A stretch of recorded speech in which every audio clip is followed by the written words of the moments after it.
Good morning, everyone. Okay, this is the Reforming California's Cap and Trade program. Welcome. And again, my name is Jasmine Ansar, and I am the moderator for the program. Oops. Let me just start by going through our sponsors for the program. Would like to thank our sponsors. This is the Bay Area Air Quality Management District, Peninsula Clean Energy, MCE, River City Bank, Sunrun, and Silicon Valley Clean Energy. Thanks to them, we're able to put forward this webinar series. And our promotional partners are Actera, Bay Area Act Now, Clean Coalition, Civic Well, Climate Resolve, Community Environmental Council, and Grid Alternatives. Thank you again to our promotional partners. Let me just do a quick overview of today's agenda. This is just a roadmap of what is coming up. I will start and I will just talk for a brief moment about Climate Safe California, which is the Climate Center's signature program. And I'll then spend a few minutes giving an overview of Cap and Trade, just a little bit about its history and its performance to date and why indeed we're here today. Following me, we would have had Dr. Catherine Garupa, but unfortunately she is sick and her kids are sick. And as someone who's a mother of twins, I can well understand the disruption that occurs when that happens. So unfortunately, we will not hear from Dr. Catherine. But what I did do is I've basically just lifted a presentation that the Environmental Justice Advisory Committee delivered at a CARB, at a California Air Resources Board workshop. And I will just use that as some of the talking points to go through some of the points that Dr. Catherine was going to make. And there will also be in the chat, there will be the links that she was going to be talking from. So you'll be able to see. Of course, I won't do as much justice as she would have done, but at least that will cover the topic. That will be followed by Sam Uden, who is co-founder and managing director of Net Zero California, and he will talk to us about all the monies that are collected from the carbon markets from the auction, and he has done some analysis of those monies and those funds and how they're used, and he will present his suggestions for reform and performance to date.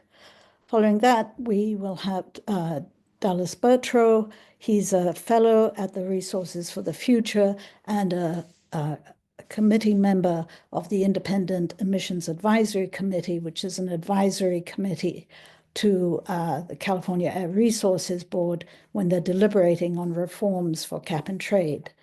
And finally, we will have Danny Cullenwood, who is a senior fellow at the Kleinman Center. And Danny will talk to us about the very thorny issue of affordability, given in one of the goals of a carbon market is to have increasing costs or prices for pollution, which will in turn result in increasing costs of polluting fuels. And then finally, we will have a question and answer session. And I ask that you keep your questions till the end of everyone's presentations. And then that way, we will have plenty of time to address your questions. You can, of course, put your questions, write them in the Q&A portion of the webinar as well. And finally, we will wrap up.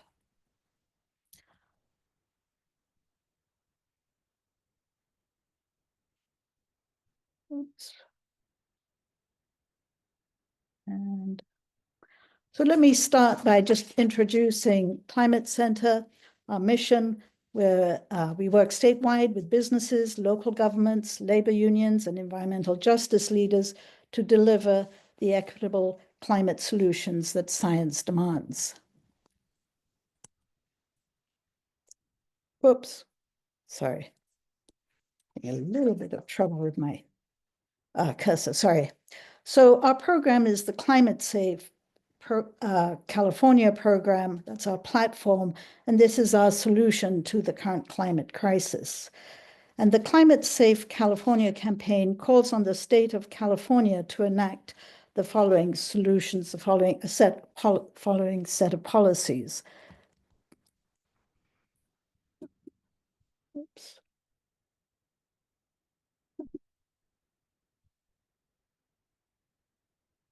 Basically, there are 4 pillars to the campaign. The first is to phase out fossil polluting fuels, especially from vehicles, electricity, our homes, and more. Second is to scale up carbon drawdown. That's to remove legacy carbon emissions, as well as not polluting anymore. Then investing in resilient communities and clean energy systems. And finally, to fund climate action now. Our priorities for 2025 are to decentralize clean energy, basically incentivize local clean energy, to enact mandates and regulations to ensure that electric vehicle charging is bidirectional, and this will mean that we can use these batteries to power our homes, businesses, and the grid as we face more outages from growing climate extremes, to reform investor-owned utility compensation so that the investor-owned utilities, their incentives, their profit incentives are aligned with the utilities with public policy goals and consumer benefits, to enact polluter pay laws in California, as has been done in Vermont and in New York, and finally, to create a roadmap for a fossil fuel managed transition to end oil and gas production in California.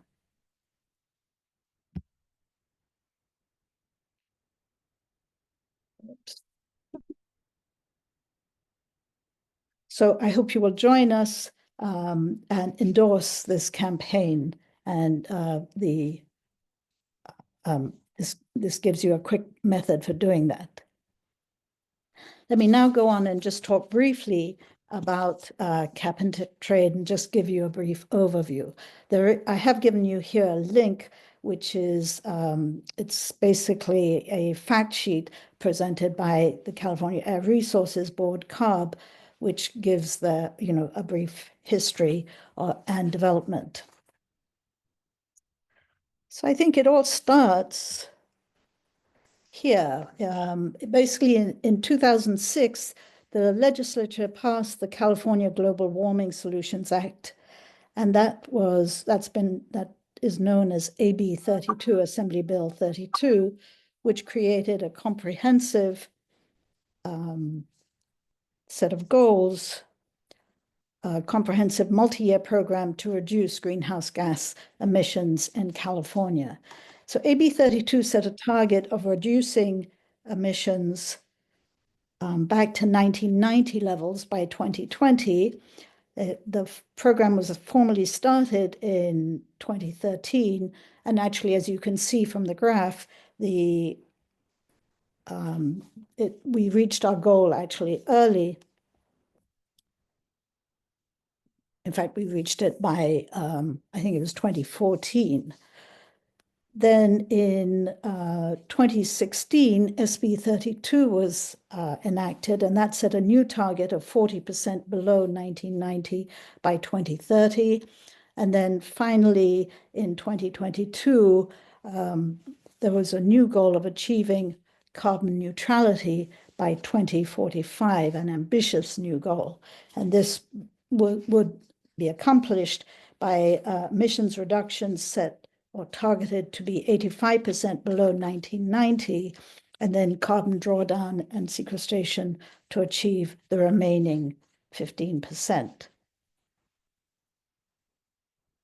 So in terms of cap and trade, the basics, how do we get that basically? How do we reduce emissions?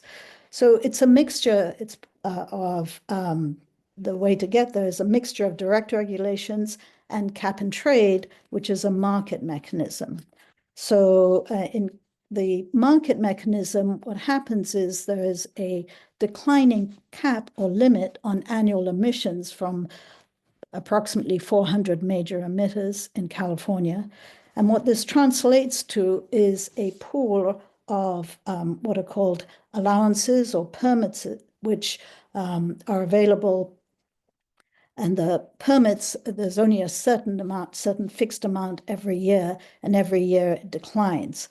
As the caps decline, big emitters who are in the who are covered by the cap, they have a choice of either reducing their emissions or buying basically permits or allowances which give them permission, if you like, to pollute.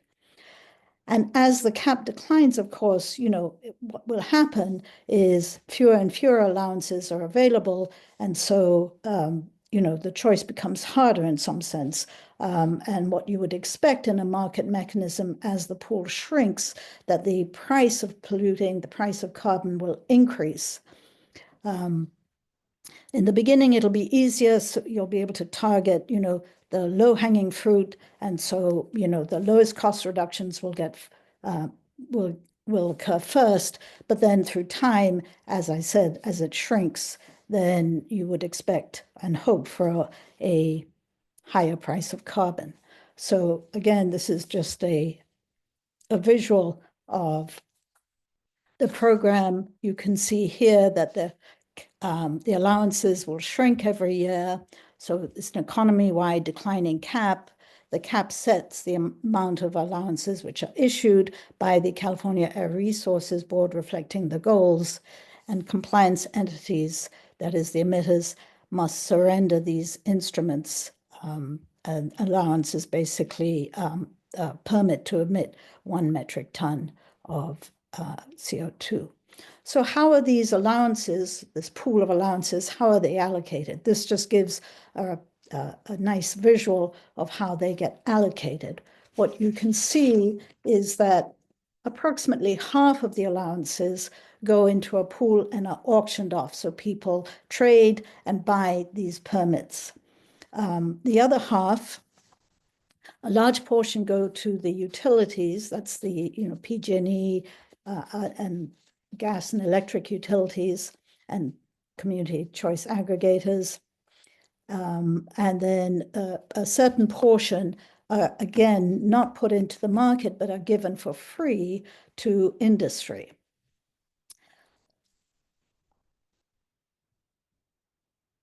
It's a good question. I mean, especially in the industrial allocation portion, many oil and gas companies get free allowances. It was approximately 25 million last year, with a value of about $1 billion.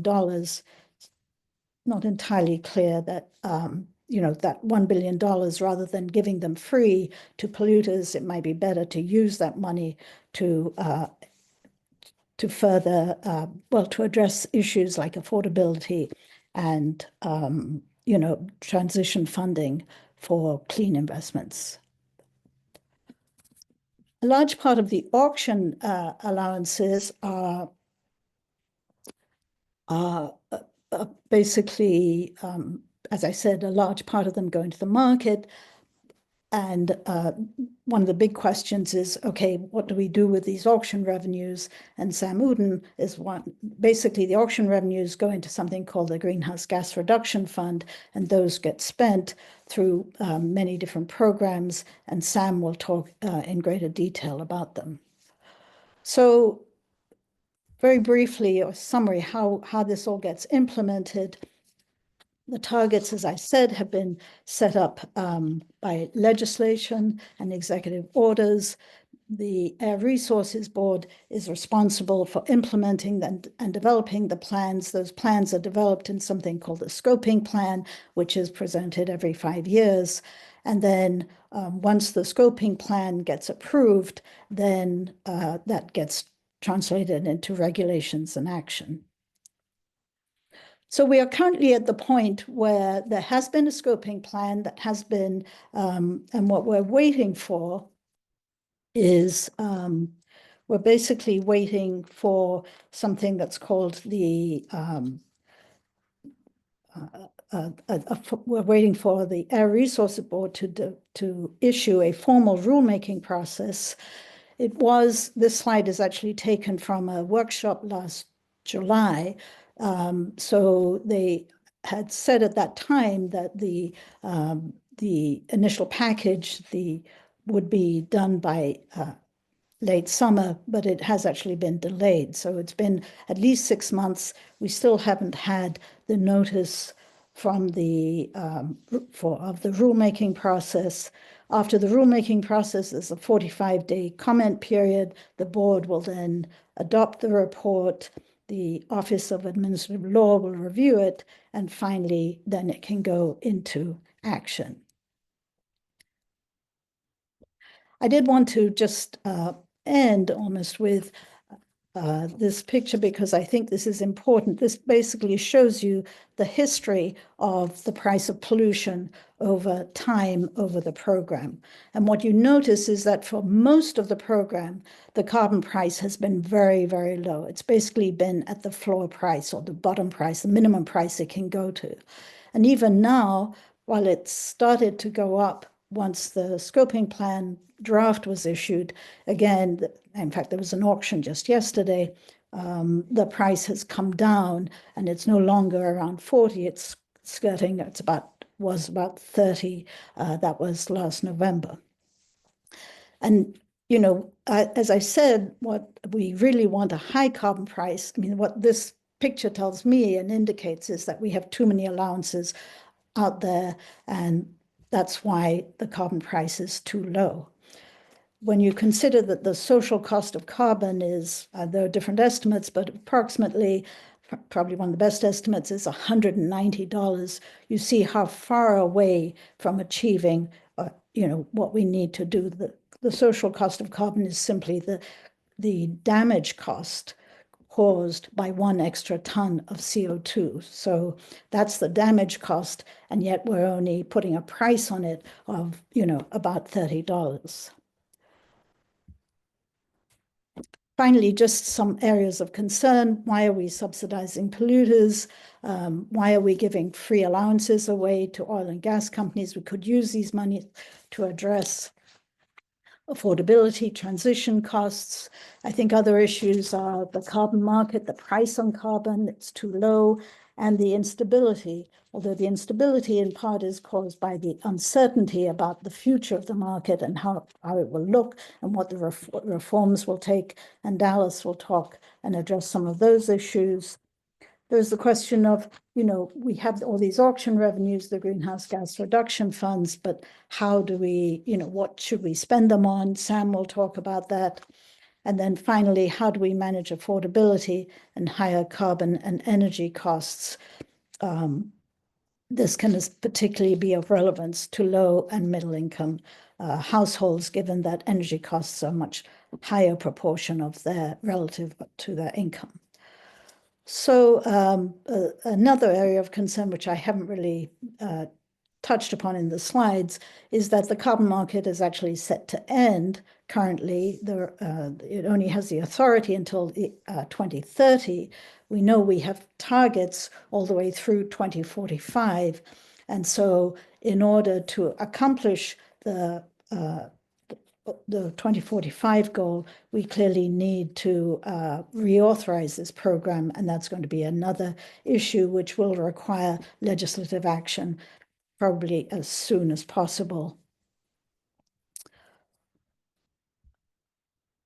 So Climate Center does have this report, where actually this was written in December 2023. However, many of the recommendations remain, and I would encourage you to look in, if you want more information, to look at this. And our call to action is basically to tell Governor Newsom that we need to reform cap and trade. And in particular, I think we need to address the issue of of not paying polluters and not subsidizing them. So let me now go on, and I'm going to actually stop sharing this screen because I need to pull up another screen, and I want to talk more about the portion that Dr. Catherine would have talked about, and that's the portion on environmental justice issues.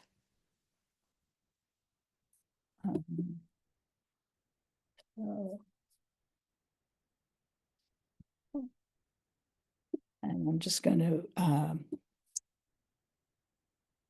share, as I said, a different set of slides.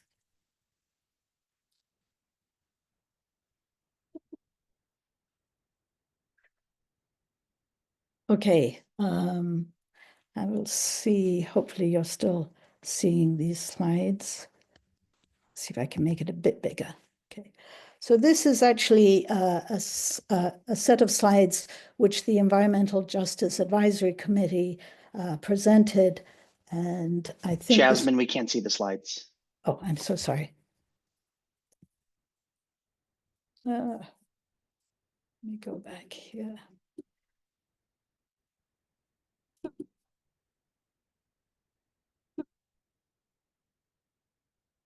Oh, yeah.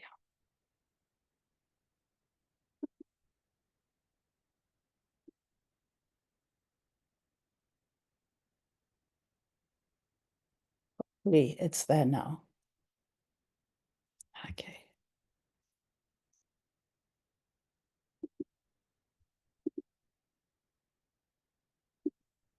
So these are a set of slides that the Environmental Justice Committee presented back last year.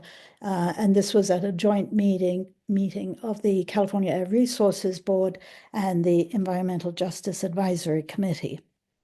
As I explained, this is an advisory committee to CARB, the Air Resources Board, presenting the thoughts and comments of the environmental justice community. A lot of these slides I'm going to just very quickly flip through. I just wanted to pinpoint some of the main areas of concern for the environmental justice committees and some of the proposed solutions, many of which, in fact, are also presented in the cap and trade brief from the Climate Center. Okay, let me see. I'm going to skip through many of these beginning ones just to talk a little bit more, as I said, about some of these environmental justice issues. So I think a major issue is who gets the money and who bears the costs. As I've explained, in cap and trade, there are free allowances to utilities, and these, in fact, fund the consumer rebates. These are the climate credits that you get every twice a year. And that comes from the free allowances or permits that are given to PG&E and other utilities. And the idea is that you can use these rebates to offset the increase in electricity and gas costs that result from the polluters paying for the pollution. The other thing is free allowances to industry. Another issue are carbon offsets. Carbon offsets are ways of that industry, it's kind of giving industry a pass in terms of if they cannot reduce their pollution, they can fund other projects, which are offsets to offset the pollution that they are producing. And then, of course, the auction raises money for, as I said, the Greenhouse Gas Reduction Fund. Cap and trade applies to big emitters, and carbon prices, of course, affect everybody. So I think one of the issues is that the costs, as I explained, are borne by emitters, indirect costs, that is the higher costs of electricity, fossil gas, and transportation fuels are borne by everybody, all consumers. So I think important changes, reforms that are needed is we need to change the free allocations.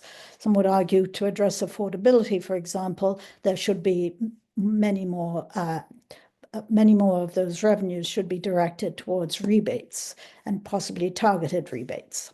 And I'm sure Danny will talk about this issue.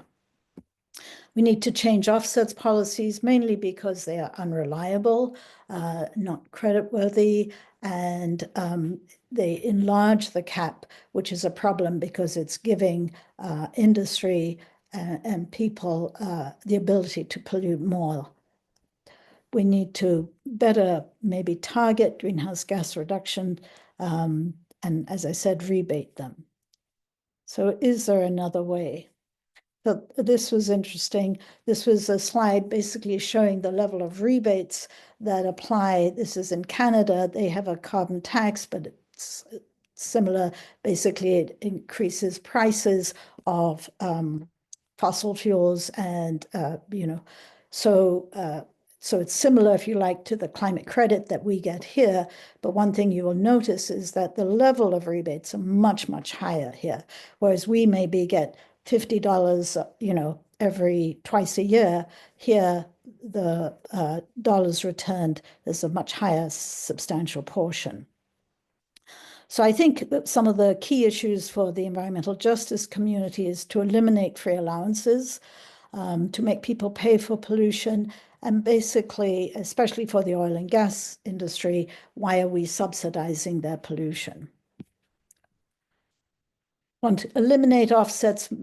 A lot of the offsets basically enable emitters who are in typically non-attainment areas. So those are areas where air quality standards already are being broached. So if you allow offsets, then that allows these polluting plants to continue in these disadvantaged communities, as I said, who already have very poor air and water quality. So definitely we should eliminate offsets. Yeah, a key recommendation is to implement the recommendations of the Independent Market Advisory Committee. I'm sure you'll hear more about this from both Dania and from Dallas, as they're both members of this. And some of the key recommendations are reducing the supply of new allowances, raising the allowance floor, conditioning offset availability on auction price if offsets are not eliminated. And then finally, I'm going to just suggest that the environmental justice community, again, want to restrict trading or have facilities-specific emissions caps to help offset the air pollution that is often correlated with fossil fuel pollution. And of course, why do we do this? We do this because of the impact of climate change on human health. We do this for our families, our planet, and because it's the right thing to do. Okay, so I think now I will stop sharing and we can basically welcome our next speaker. So our next speaker is Sam Uden. Sam is co-founder and managing director of Net Zero California. That's a nonprofit that develops policies to support California's climate goals. He holds a master's and has a PhD and is originally from Melbourne, Australia. Welcome, Sam. Thanks. Actually, don't have a PhD, but we can pretend if you like. So, I'm so sorry. Look, I appreciate the opportunity to present here today. I'm just going to share my slides. And as I bring them up, I'm just going to kind of say, so when you hear the term cap and trade reauthorization, which you may, and then Jasmine, you just let me know when they kind of pop up, these slides here. Yeah. Oh. Yep. Okay.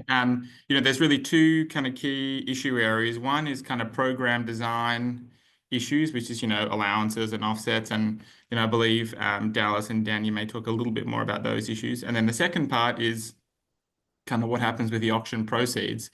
And that's what I'm going to talk about. So that is the pool of money that is then the legislature has the authority to allocate to different programs. And so my presentation is I'm just going to actually set my clock here.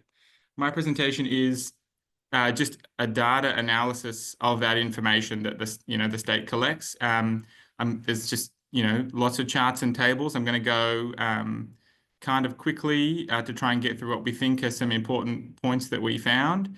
But also the presentation will be available after and certainly available to answer any questions. So to start, this is the first key question. Let me just, how big is GGRF? So as you can see from its kind of inception to today, in the recent years, the yellow bars there, GGRF has been totaling $4 to $5 billion a year that's being reallocated to different programs. And so I just want to mention, and I'll come back at the very end of this, that's not the total amount of the auction proceed, which is more like 7 to 8 billion in recent years, where you add the blue section, which is the California climate credit, which is the rebate to ratepayers. So that is not the focus here versus the yellow, but as I said, I'll make a comment towards the end. But so that's how big GGRF is. And so where does the money go? So to date, $28 billion has been appropriated and $15 billion has been implemented in projects. Now, the key thing here is that all the blue section is, there's some rounding errors, but it's about 65% every year is continuously appropriated to a handful of major programs, being high-speed rail, affordable housing and sustainable communities, and two kind of main transit programs. That was mandated in the bill SB 862, passed in 2014. And then so it's the blue section. And then the remainder, the green, is called the discretionary pool, which, goes to lots of different things and can change any year. But in general, the programs that have seen more of the allocations is low carbon transportation programs. There's a lot of airboard programs, some forest health and air quality measures. Okay, how well is the money spent? So we're going to look at this in two ways. The first way is just looking at the individual programs. So I mentioned, but on the previous slide, there's 90 different programs. And so I'm just presenting here a sample of individual programs to give you a sense of the spread, which ranges from being highly cost effective, if you're just focusing on kind of dollar per how much it costs to reduce 1 ton of carbon, that's the dollar per tons of CO2, from $8 per ton with this program called the Sustainable Agricultural Lands Conservation Program. And then I just have arbitrarily selected and incorrectly numbered a number of other ones there. In terms of, you can see how different, this is Healthy Soils Program and some clean current vehicle programs, urban greening, and then this Sustainable Transportation Equity Project coming in at $9,000 to reduce a ton of carbon. So you can just kind of look at the spread and get a feel for the individual programs like that is one way. The second way is to kind of take an overall kind of portfolio estimate. And the point we want to make here is that how you kind of calculate this number can have a kind of consequential effect in terms of how well you think the program is going, again, on this kind of dollar per ton metric. So the number one there, the number that you'll see is kind of reported out is that it's $101 per ton. And I won't focus on the kind of how they do it, but $101 per ton. I guess in analyzing the data, and it's not wrong, that number, but and I guess an issue we have with it is that it can kind of mask or hide some kind of important information. So if you have a handful of very cost-effective programs that also reduce a lot of emissions, and then a number of programs that may not be, relatively speaking, as cost-effective or impactful for emissions reductions, that the 100, you could kind of mask that information. If provided the low, the effective programs are really effective, you get the 101. It looks really good, but you're kind of missing out on some important information regarding the cost effectiveness of other programs. So we, I guess, an alternative approach, and probably one that we favor, is what we have number 3, which is where you basically take an average of all the programs, the dollar per tons, and you weight that by how important they are. So, if you've got a program that gets $1 billion of GGRF and one that gets $1 million, the dollar per ton on the $1 billion program is more important and more representative than the small program. So that's what I mean by weighting. So, and if you calculate it that way, just across the 90 programs, you get an estimate of $1,003 per ton. So that's another important data point.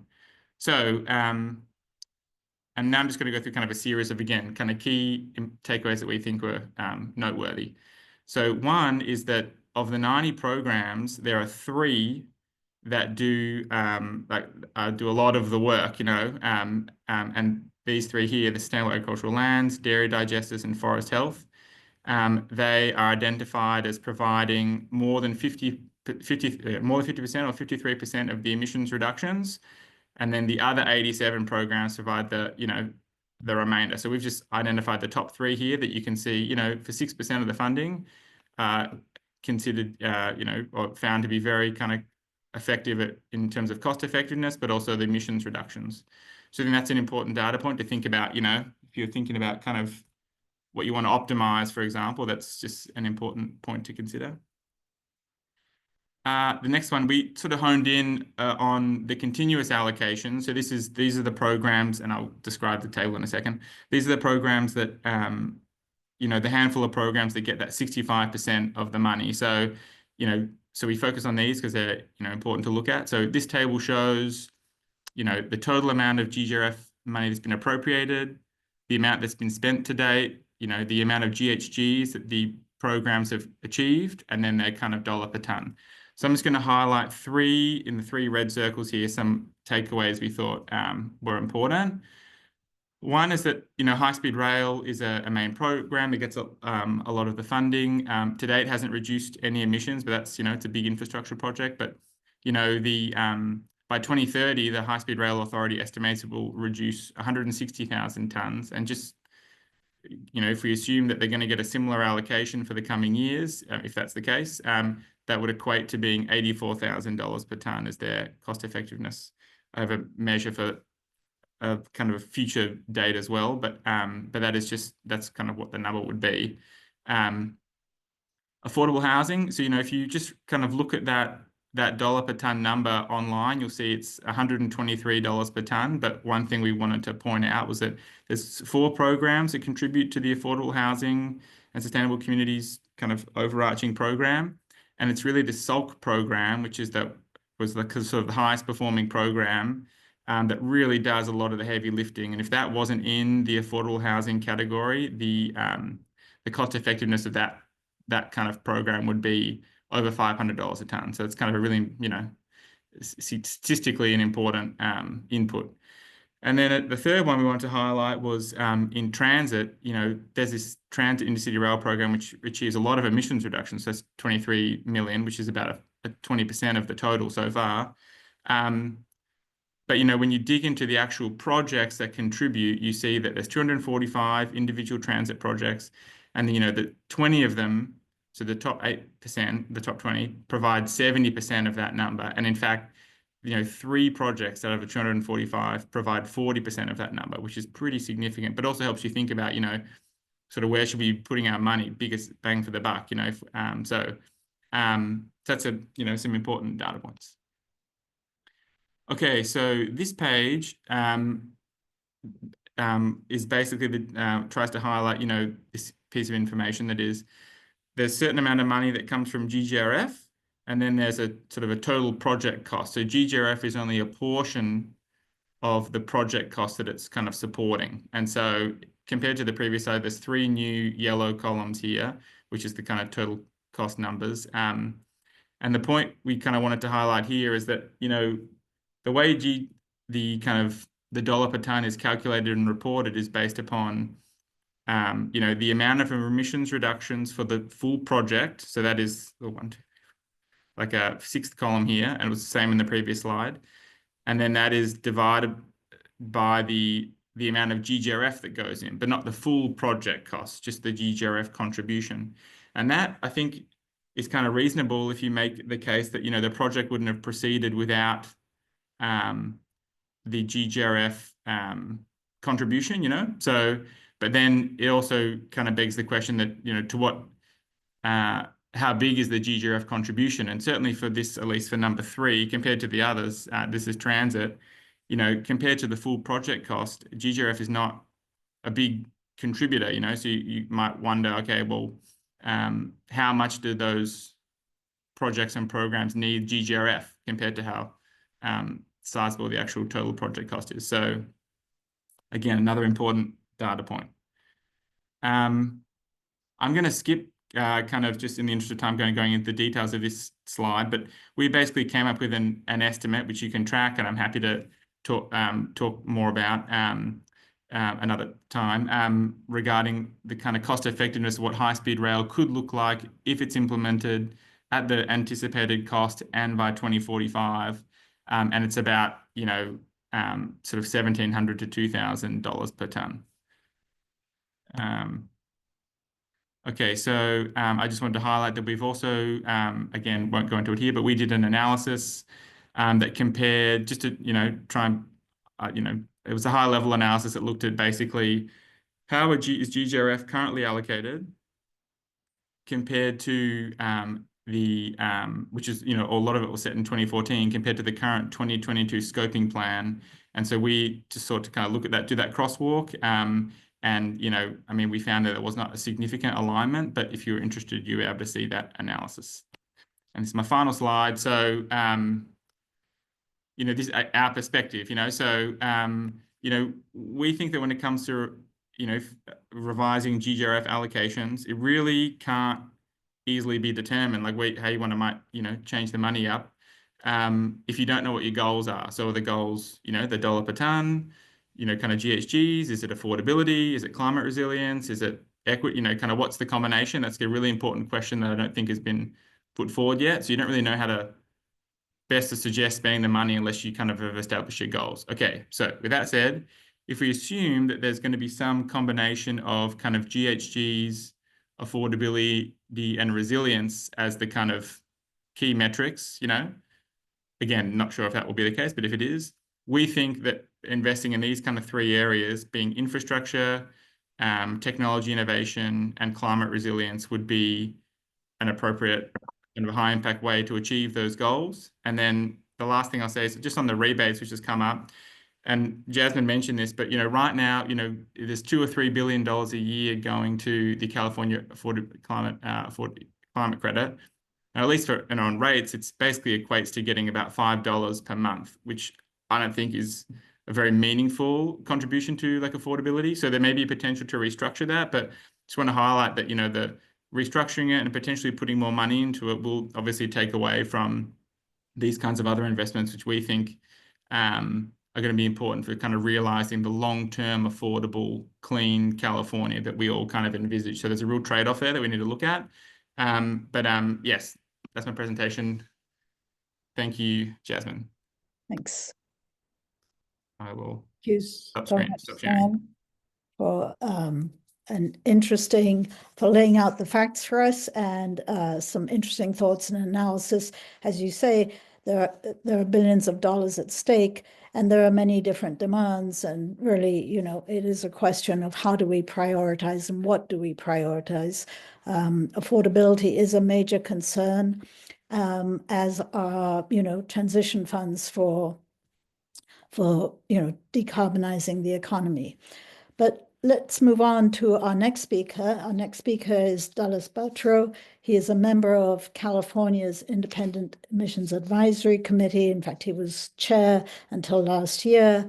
He is a formidable force in this area, has done extensive research, 20-plus page resume with just about, has contributed in some way to a lot of the design and development of cap and trade programs. So we're delighted to have Dallas talk. He's going to talk about designing for uncertainty, amendments to the program that we may want to see to deal with this uncertainty. Thank you, Dallas.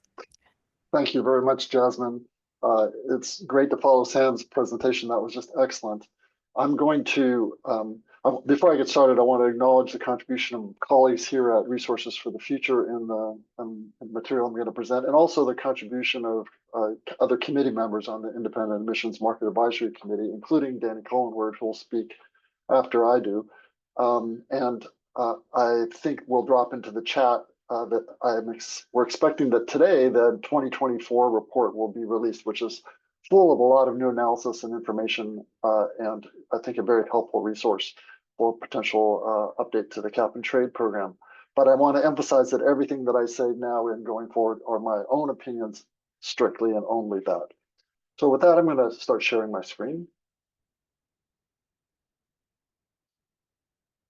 I believe you can see my screen now. And Yep. okay, Thank you. there we go. Okay, so I want to focus on one element of cap and trade.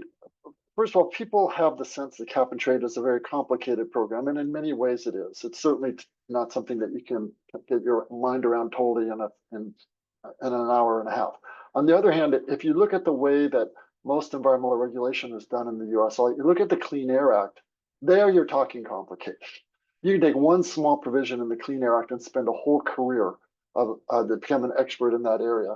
So in comparison, the cap and trade program is conceptually at least simple. And I'm an advocate for keeping it simple because I think that makes it transparent, and there's a lot of distributional outcomes and wealth transfers that are potential under a cap and trade program. And the light of day is what's necessary to monitor that and make sure that we're using funds effectively, as Sam was just saying, et cetera. So I'm going to focus on just one element of the cap and trade question for potential update, and that is the role of uncertainty. Uncertainty is a defining characteristic of climate change, both with respect to the consequences of climate change and for mitigation. Technologies and economic performance are going to affect what outcomes are. We want to acknowledge and observe that regulations, even though we're here talking about cap and trade, regulations achieve the lion's share of emission reductions in California, nationally and globally, under national commitments to address climate change. Regulations play the major role, and the justification for that is often not strictly climate, but also air quality outcomes, concern about distributional effects, trying to drive infrastructure and technology innovation. But regulation does not achieve a specific outcome. It's a thrust at a specific sector, but it doesn't drive an identified emissions outcome. Cap and trade brings to this conversation, if you will, a numerical target that is visible. Society sort of identifies a numerical target for emission reductions. It's a source of revenue, and it brings substantial cost effectiveness. If you think Sam was just talking about the use of revenues from the greenhouse gas reduction funds, but there are other types of estimates about the cost of emission reductions achieved under regulation. And generally, they are multiple times that of the cost of an emission allowance in the carbon market. And that cost in the carbon market represents the marginal cost of an emission reduction that's motivated by the carbon price.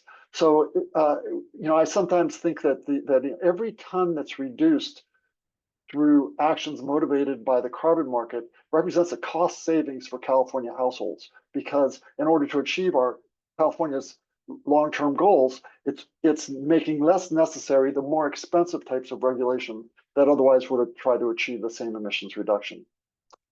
So cap and trade brings this cost effectiveness, but it also has prices that are uncertain. And actually a strength of the cap and trade program is that through the adjustment of prices, it's responding to changes like the introduction of new technology, or what is the level of economic activity.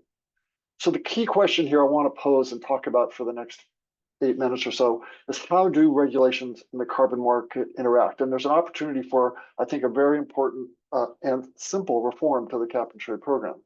The key idea is really about uncertainty. And I want to appreciate that the uncertainty is endemic in our climate problem, and the market could play a role in absorbing this uncertainty in a way that amplifies the role of regulations. But currently, it's not designed to do so. And in fact, it sort of does the opposite. Let me explain why. First, this slide is representing a range of prices that could occur with the program update that CARB has up until recently been considering for the cap and trade program. It represents a selected scenario out of a large set of scenarios CARB originally entertained that would reduce the supply of emission allowances. And on this graph, we see, years along the horizontal axis. And up until the purple line, up until about 2023, represents historic allowance prices. And Jasmine already showed us a slide of that experience. And then let me orient you to those dotted lines. The bottom one, it represents the price floor that Jasmine also referred to, going forward as it increases over time. And then there's two higher ones that represent price steps at which additional emission allowances would enter the market if prices reach those levels, with the justification of sort of moderating sudden changes in prices that occur and smoothing the transition in prices in the market. And then behind that green line is the price ceiling, at which additional price ceiling units would enter the market, and prices are precluded through market design from rising above that level. With the analysis of this program update that would strengthen the program, there's been some modeling that's been done, and the green line represents work by Bushnell and others, Jim Bushnell at UC Davis, with a strong modeling that suggests that in their analysis, prices would rise right to that price ceiling and move along the price ceiling going forward. That analysis, though, as strong as it is, it's not a complete analysis. For example, they were not able to include the effects of the Inflation Reduction Act and some other things that are left out of their look going forward. The blue line is what this CARB identified, not as a projection of prices, but sort of as a focal point for what would happen under the standardized regulatory impact assessment, which is an analysis that precedes the introduction of any final regulation. So it's kind of just an illustration, if you will. And then the brown band represents our research, and that is looking at two scenarios and what happens in between. The low price scenario is represented by the lower edge of that brown band, and that is where we represent in our model the technological change and innovation and economic activity that CARB identifies in its 2022 scoping plan. The upper bound of that brown band represents what we call the delayed scoping plan scenario, which is roughly a 3-year delay in achieving some of the technologies that CARB has said that they expect in the 2022 scoping plan. And this, even within the same model, this 3-year delay of certain technologies and how they enter the market as driven by regulations shows a really wide band of prices that could happen going forward. And so to play into what the point that Sam was mentioning earlier, over the next 6 years, if prices were on the lower end of that band, the cumulative allowances that would be manifest through the auction to the GGRF would total around $40 billion. At the high end of that, over a 6-year period, it total around $80 billion or more. So this does this shows there's tremendous uncertainty about future greenhouse gas reduction fund revenues and distributional effects. So how do regulations and carbon markets interact? This is the main point I want to address. And it's that the point is that the regulatory achievements, which I've mentioned, have achieved the lion's share of emission reductions that we've seen so far. And I'm talking about things like vehicle efficiency standards, building efficiency standards, land use rules, etc. The renewable portfolio standard in the electricity sector. They can be undermined by the emissions cap because of what's the so-called waterbed effect. So to take this further, if you'll go with me, one can envision that the number of allowances under an emissions cap is equivalent to the amount of water that's in a waterbed. And as you know, as you push down on a waterbed in one place, the waterbed goes up somewhere else. And because the volume of water in the waterbed is constant. And similarly, the emissions cap represents not only the maximum amount of emissions that can occur, but it's the minimum amount that will occur, because it's actually determining the quantity of emissions that are going to enter the market going forward. And so when you have a successful regulation, like some electric vehicle charging network that's been put in place, or an initiative by the city of San Diego, or what have you, or corporate activities that may be driven by the preferences of their consumers and the workers that are there. Those, as well as the regulations, those will tend to drive down emissions in specific areas or specific sectors, but not for the overall, under the overall emissions cap for the whole state. What will happen is that prices in the market will fall.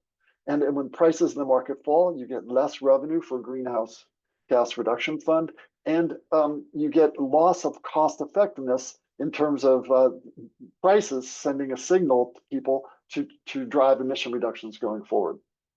So to accommodate this, the carbon market, to address this, the carbon market must accommodate regulations by reducing allowance supply when regulations are effective. That's my main hypothesis for you today. And I want to show you how this is easily obtained. This picture represents the schedule at which allowances enter the emissions market. There is a price floor that goes along for a specific quantity of allowances, just following the black line now.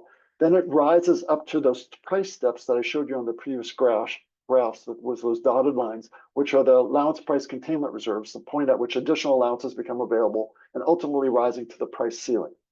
But I want to focus on that vertical part, the long vertical part of the line between the price floor and the first allowance price containment reserve. Any price outcome in that range introduces the so-called water effect that I've been describing. And the large majority of auction outcomes since the program has taken effect, and specifically since the prices have moved away from the price floor, have fallen in this range, meaning that that when prices change and when regulations are effective, it reduces the allowance price, but it doesn't yield additional emission reductions. So the idea of an emissions containment reserve has been suggested since 2018 in work that Jasmine and others at the Climate Center has done. It's in place in RGGI and anticipated in the state of Washington. And this emissions containment reserve would add an additional price step between the price floor and the first allowance price containment reserve, such that if prices fall to that level, some allowances would be withheld out of the market. And in a recent issue brief, we estimated, this is my last slide, Jasmine. In a recent issue brief, we estimated that the introduction of emissions containment reserve would raise, on average, about over $240 million in each of 3 auctions in 2023 and 2024. That is almost 1.5 billion cumulative over the last 2 years. So in closing, uncertainty is the defining characteristic of the changing climate and our efforts at mitigation. Regulations are effective but inherently uncertain, and the carbon market can inherently absorb that uncertainty, but it has to be intentionally designed to do so. So this is a simple reform that would bring a big improvement to the performance of the market. Thank you, Jasmine. Back to you. Thank you so much, Alice, for really interesting and addressing such a challenging portion. And I know that we and many others agree with you and have indeed put forward the idea of trying to introduce an emissions containment reserve. So thank you for the explanation. Our next speaker is Danny Cullenworth. Danny is a senior fellow at the Climate Center for Energy Policy, University of Pennsylvania. He's an economist and a lawyer. He's done a lot of work in this area and been a formidable force on the Independent Emissions Advisory Committee. He is co-author of Making Climate Policy Work with David Victor. And he is going to, thank you for being here, Danny, and he is going to talk to us about one of the most perplexing issues in all of this, which is how do we deal with the rising energy costs that are a necessary feature of addressing carbon emissions through a market mechanism. Thanks, Danny. Thank you, Jasmine. Thank you, everybody, for the chance to be here. It's nice to speak with you all. I'm going to touch on the affordability issues, and I'm also going to try and take a step back with this closing presentation to give some bigger picture perspective on where we're going, which will hopefully build off of, and I think at some points present a different perspective than some of the other discussions we've heard so far. So I'll start very briefly just to make a formal disclaimer. I'm a member of the Independent Emissions Market Advisory Committee. I'm not representing the committee today. I'm just sharing my own views. And the key views I want to leave you all with is that California's cap and trade program was designed for its first decade to produce very low prices. That's exactly what it did. And it didn't have to confront very many of the political and policy challenges we now need to discuss much more openly and develop a robust consensus around in order to secure the future of the program going forward. If the program's legal authority is clarified, or if significant reforms are made under the current authority, I think we should be thinking about higher prices in the market and potentially substantially higher prices, not lower prices. And I think the key insight, which Jasmine mentioned in her introduction, is when we have higher carbon prices, a number of things happen altogether, some of which we like. Higher carbon prices lead to higher cost impacts to retail energy prices, including electricity, but especially transportation fuels like gasoline and diesel. They also lead to higher revenues for the Greenhouse Gas Reduction Fund, greater rebates through the utility program under the current design we have, and lower emissions. It creates a more effective program with higher overall ambition. The key insight is that all of these impacts, the negative and the positive, move together. And the right way, I think, to think about this program is it's an incredibly convoluted process. Economists love to talk about these markets. It's a system for producing a carbon price. And we are talking about designing a system to produce higher carbon prices, which indicates there will be higher cost impacts and something we need to be, I think, very sensitive to, particularly because a reauthorization bill is likely to require a 2/3 supermajority vote to provide the clarity and confidence about the direction we want to see after 2030. Getting to a 2/3 consensus in a legislative process is a challenging task in any circumstance, but I think it's one that requires us to be really clear about the goals we're trying to achieve and the trade-offs that are involved in getting them. And I think ultimately the questions for policymakers are going to be, where do we want this carbon price to go? Do we want it to be uncertain? Do we want it to be potentially very high? Do we want it to be modestly higher than today? This is a set of questions that have to be asked and answered. And for whatever outcome people want, how are we going to apportion the money that flows in this program, which is quite convoluted today? And I will show you some pictures that attempt to make this really tractable. But we are talking about right now almost $10 billion a year that move in this program. That's on top of a low carbon fuel standard that in the past has moved $4 or $5 billion a year. We have very complicated market-based programs that move a lot of money. And I think a key insight from studying these programs around the world is how the money is allocated and how these trade-offs are balanced is critical to developing stable coalitions that advance sound policy.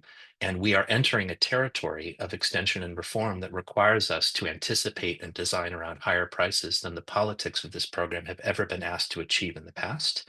And that's going to require, I think, again, some really careful discussions and decisions. So let me show you some figures, some pictures to helpfully make this a little bit more concrete.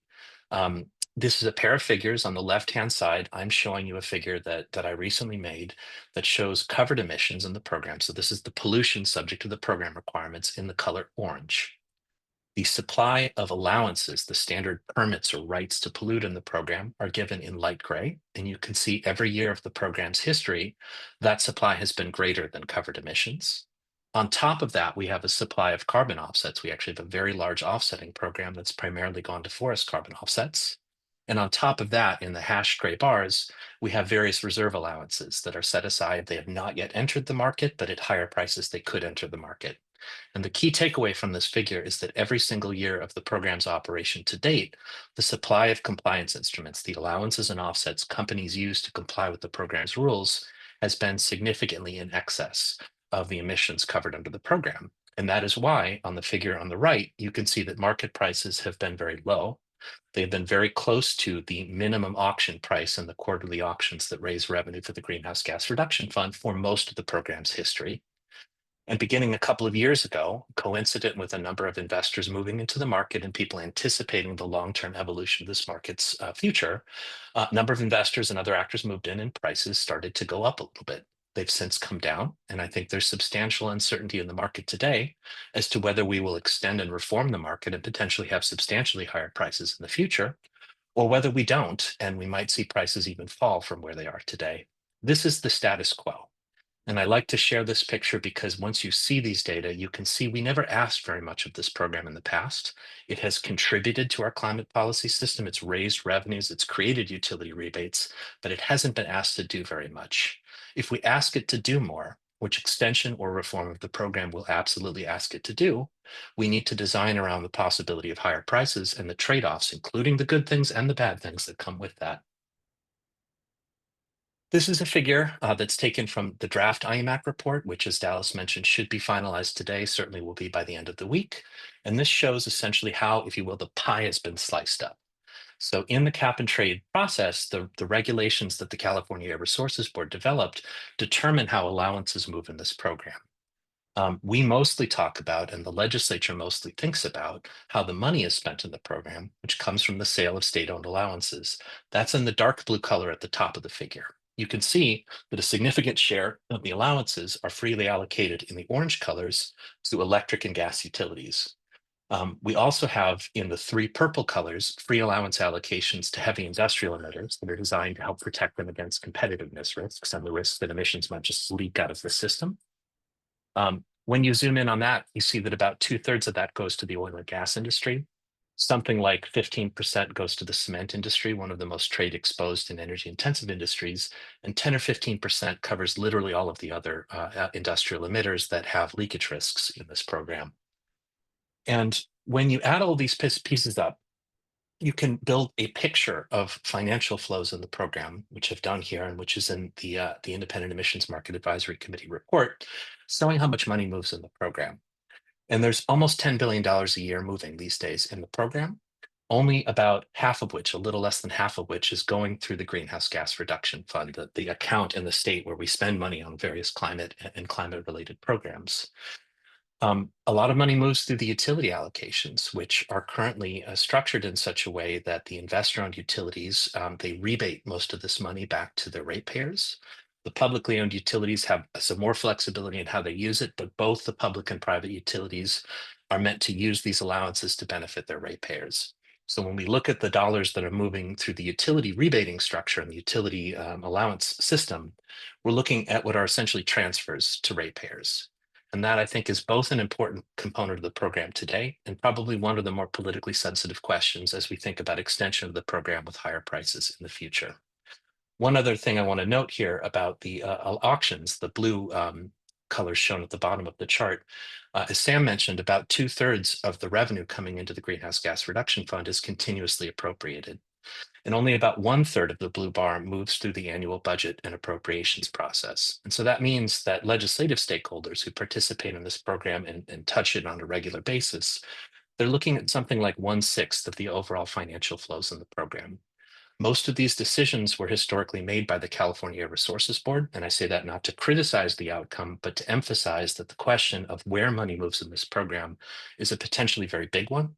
And it's one that could be part of the extension and reform conversation, both at CARB and in the legislature. The other thing I want to highlight before moving on to my final slide, I want to emphasize something Sam mentioned, because I have to say I am so allergic to the cost effectiveness numbers that are reported for the cap and trade program. I think the level of the reporting is incredibly weak, and the numbers are borderline mendacious because they do not include, as Sam walked through, the full cost of the programs that are supported. And so you will see the cost effectiveness radically exaggerated for many programs that receive sometimes 5 or 10 times as much funding from non-cap and trade sources. And I think we need to be very clear about that. The last thing I'll say, and I'll turn it over to Jasmine after this, is take a step back and think about where we are. On the left-hand side, I show you the same figure from before. We have a low price program, and we have the possibility of substantially higher prices in the future. When we think about the design of the program, we need to ask both where are prices going to go, as well as how do we want to allocate financial flows in the program. We have a large role for rebating today that is going to be, I think, one of the most politically sensitive aspects of how we discuss affordability issues and manage those concerns. This is a feature that is unique to the cap and trade program. It is not found in the low carbon fuel standard. And I suggest that that's going to be something we need to pay a lot of attention to. Looking forward to the conversation. Thank you. Thank you so much, Danny. Again, very useful, very helpful information. Well, we are now onto a question and answer portion. So let us move to that portion. And maybe I can begin by asking, and I think this is a question Maybe if everyone can come back on camera, that would be good, since the, great. So a question that has been asked is, have we seen a directly attributable decline in emissions as a result of cap and trade, or are we still in the early phase where the permits are cheap enough that industry keeps polluting?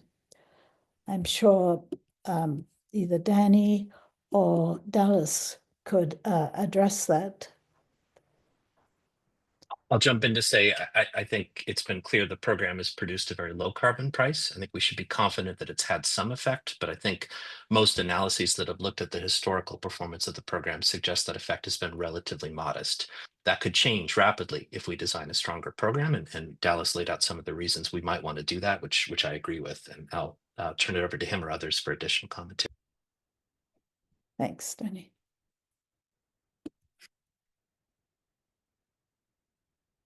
Dallas, any thoughts or any additions? No, I think I would echo what Danny said. Exactly so.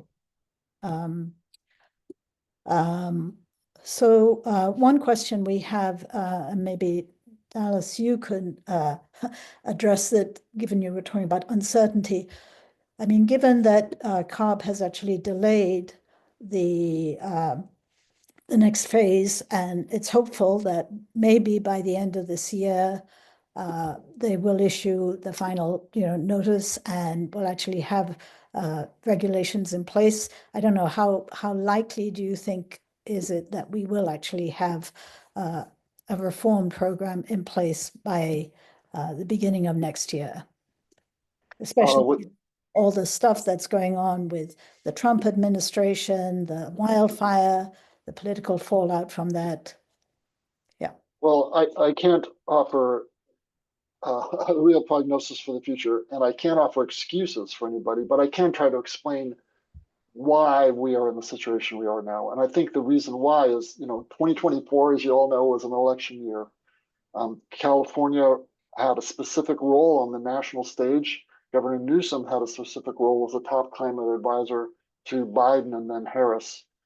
And there was just a lot of political decision making, I think, about when was the right time to institute reforms that are likely to raise the prices and the costs to household, when one of the dominant narratives in the election was inflation and affordability. And so that explains why things were delayed through the fall, and almost predictably so. Then also we had the California wildfires in Southern California, which this isn't really an excuse, but an explanation that CARB staff are just overwhelmed with the issues associated with air quality and other consequences of those fires. So with all that in place, and then I don't invite others, and Danny maybe to weigh in on this, but one pathway for improving the program is the program update through regulation that CARB could do. The other more enduring pathway would be a legislative reauthorization, which would get to what happens after 2030. Why don't I kick it over to Danny now to ask him to consider about those two potentially coincident events? So I think it might be helpful to start with what I think will be a neutral observation, and then I'm going to add some spice and color to it. So the neutral observation is that everyone agrees that CARB has legal authority to enact this program and to design it with some pretty broad flexibility under the last reauthorization bill through the end of 2030.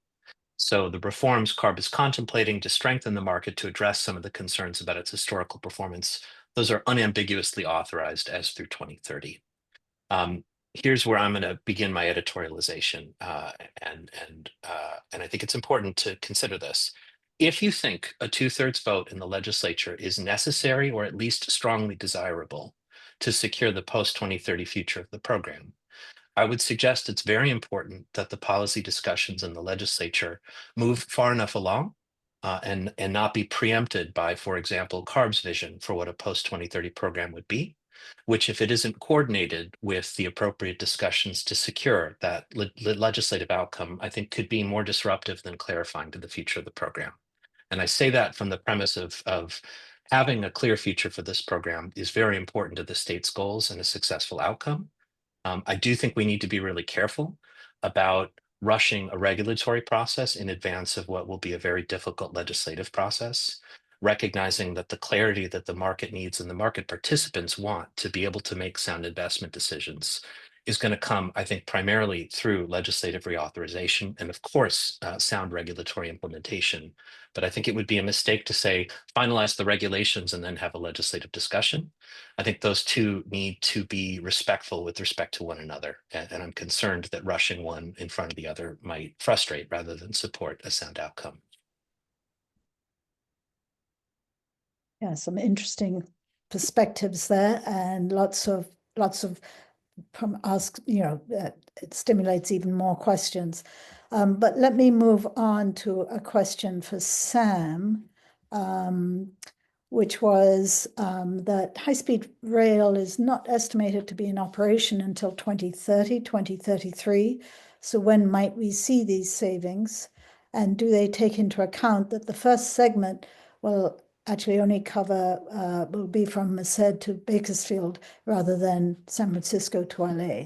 Yeah, the first estimate, or the kind of the really big one that I presented, does. And then the one I kind of quickly went over was an assumption that the whole project is completed in 2045, which is what they, anticipate. This is all the kind of the basis of the numbers is from so what, this may not be known, but High Speed Rail Authority kind of reports on its spending and its GGRF kind of itself, and then the California Climate Investments, which is, kind of Cal EPA CARB, sort of reports on everything else in GGRF. So a lot of the kind of data points to kind of estimate those figures and kind of the process is in one of the links that was shared, but a lot of the key points come from the High Speed Rail Authority, documents they've developed, like their sustainability plans and things like that, and what they estimate their emissions reductions will be in 2030 and so forth. So, yeah. Thank you. Thank you for the clarifications. So we have a question here, which is that the utilities are seeking non-ratepayer funding for public purpose programs per Governor Newsom's recent executive order. So how do these strategies anticipate additional environmental asks, such as funding long-standing programs, including energy efficiency and cap-and-trade grid investments, in order to mitigate rate affordability impacts?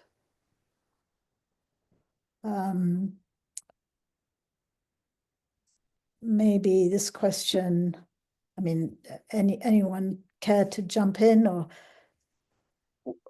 I'll jump in. I think there's, two ways that money flows from the cap and trade program into the utility system in a way that's responsive to affordability concerns. One is through the free allowance allocation to the utilities, who are required by statute to use these funds to benefit their ratepayers. Currently, that does not, and I believe does not legally authorize volumetric rate reductions, but could be done in the future. So that's one pathway by which money flows into the utility system to the benefit of ratepayers.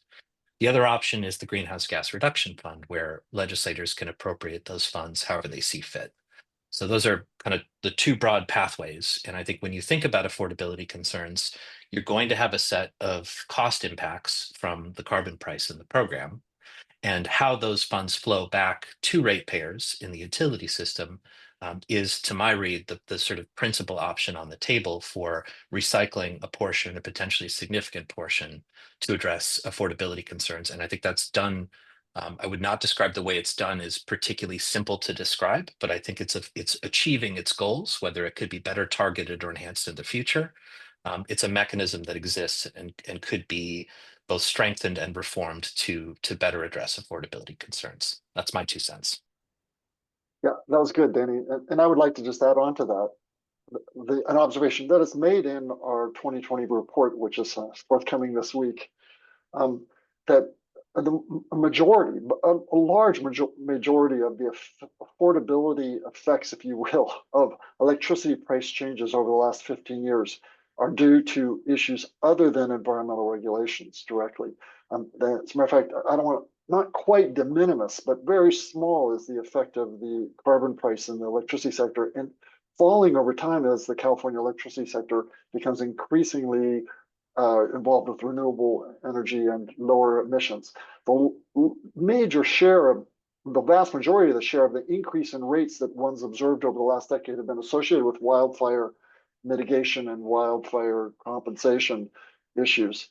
And this leads to, again, maybe this plays into the point that Danny was making earlier about the role of the legislature in all this. But some economists and others have argued for the fact that the costs of wildfires should not be laid on the back of electricity ratepayers, but should be taken up through general funds and driven by the legislature. And it's particularly perverse because the strategy that we see for technological evolution in the state is electrification. And yet we're doing these things that are raising electricity prices dramatically in California, which is a major barrier to the thing that we want to achieve, which is electrification. Yeah, excellent point. I had a question actually for Sam, which was, given your analysis, if you were to make sort of a key or one main recommendation in terms of reform, when reforms are made to the cap and trade program. So if you had one recommendation for one change in the GGRF fund allocation process, what would it be? The most important thing, I think, is to figure out what our goals are.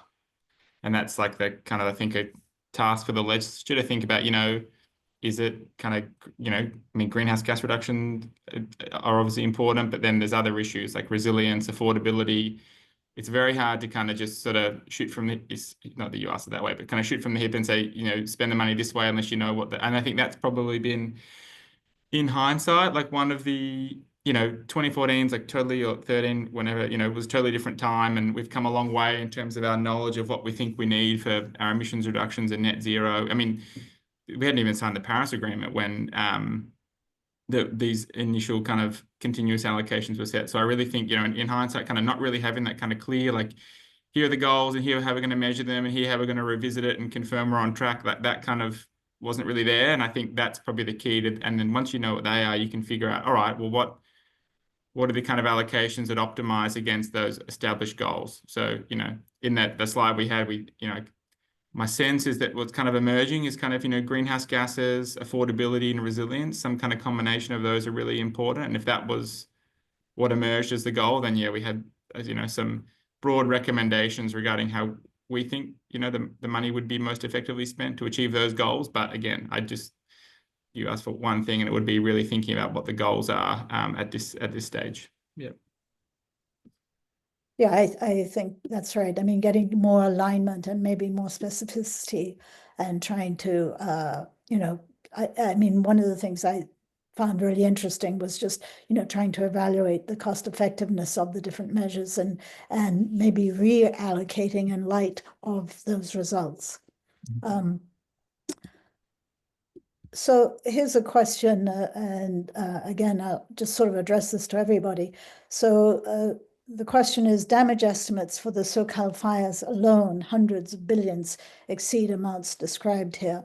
If we are to internalize the external costs, shouldn't California try to cover damage costs with cap and trade funds? Well, there just aren't cap and trade funds sufficient to the task. Yeah. Right. Let me add a little color to that, because I think, and this may be controversial, but I have found the language in this program talking about emission reductions actually really distracting. Not that the program doesn't support emission reductions or can't be better designed to do that, but I think realistically it is and always has been a mechanism for producing a carbon price. The politics have always been about how high that price should be and who benefits and who pays. And exactly as Dallas and Sam both said, there's not enough money that can be mobilized by this program to fully internalize the damages we saw from just the LA wildfires, let alone what's coming in the future.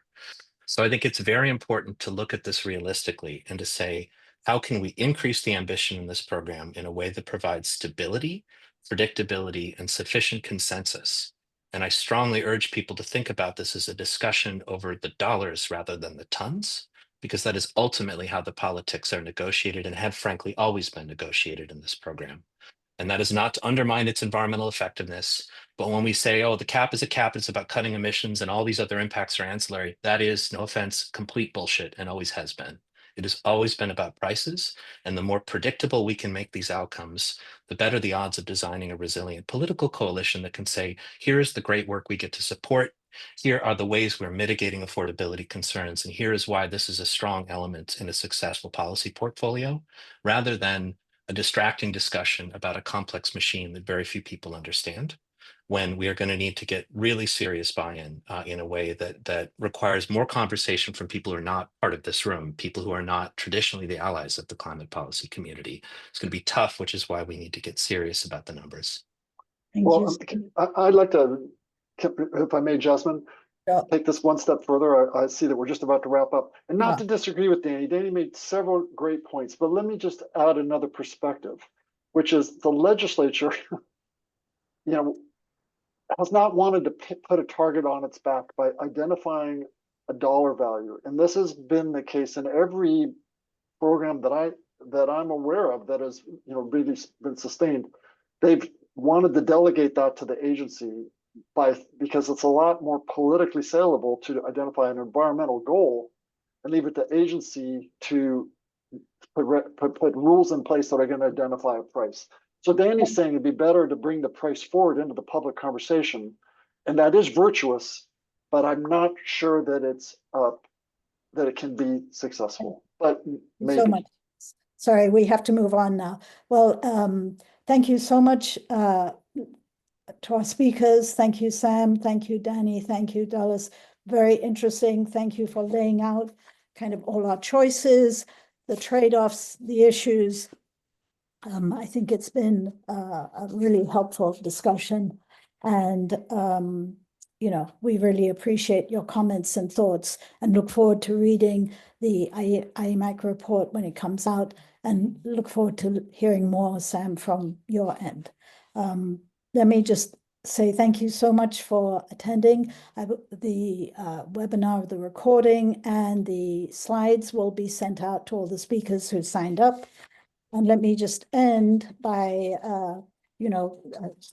reiterating our call to action, which is please tell California leaders to end the fossil fuel giveaways through cap and trade. Why are we subsidizing polluters?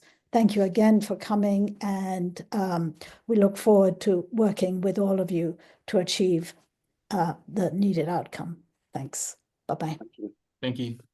Thanks.